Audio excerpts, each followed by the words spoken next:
पाटलांचं योगदान आतापर्यंत तुम्हाला होतं. अचानक तुम्ही निर्णय घेऊन भाजपमध्ये आता भाजपचा प्रचार प्रदेश नाईक निंबाळकर यांचा करताय.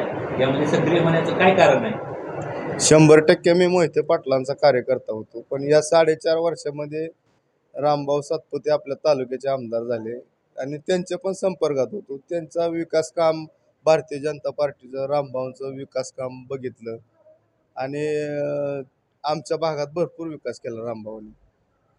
असं कुठलं गाव नाही की त्या गावाला समाधान होणार झालं नाही असं एवढा निधी रामभाऊंनी दिला ना, असं कुठलं गावच नाही आमच्या पश्चिम भागात. त्यामुळं मध्ये रामभाऊच्या त्या स्नेह मेळाव्यात कुठंतरी त्यांनी हक्कानं मला जबाबदारीने विचारलं, धर्माने आपल्याला कन्हेरमधनं लीड द्यायचं आणि ती हक्काचं बोलणं होतं. त्याचा थोडासा चुकीचा अर्थ केला महाविकास आघाडीच्या कार्यकर्त्यांनी, नेत्यांनी आणि त्याला ट्रोल केलं रामभाऊच्या ह्याला आणि त्यामुळं मी थोडं शांतच होतो. माझं विचार, माझं प्रेम भारतीय जनता पार्टीसोबत रामभाऊ बरोबरच होतं. पण माझं ठरलं होतं की आपण जरा शांततेतच काम करायचं आणि शांततेत चालू होतं.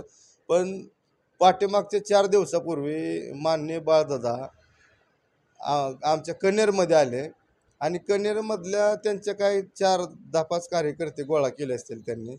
तिथं माझा विषय कोणीच काढला नव्हता.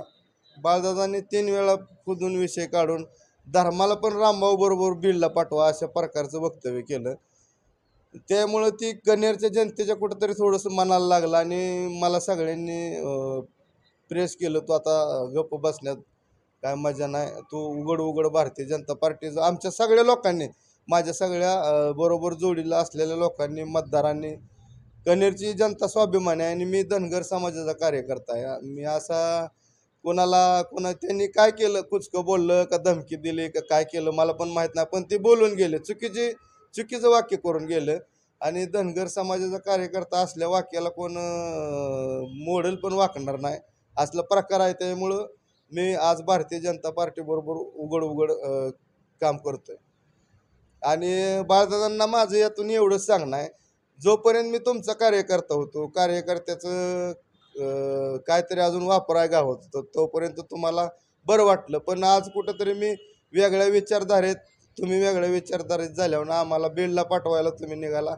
आम्ही तर असं ठरवलं आता की आम्हाला तुम्ही बीडला पाठवायला निघाला म्हणल्यावर मग आम्हीच आपलं रणजितदादा निंबाळकरांना आपलं दिल्लीला पाठवायचा प्रयत्न आम्ही आटोकाट करणार, अगदी 100% करणार.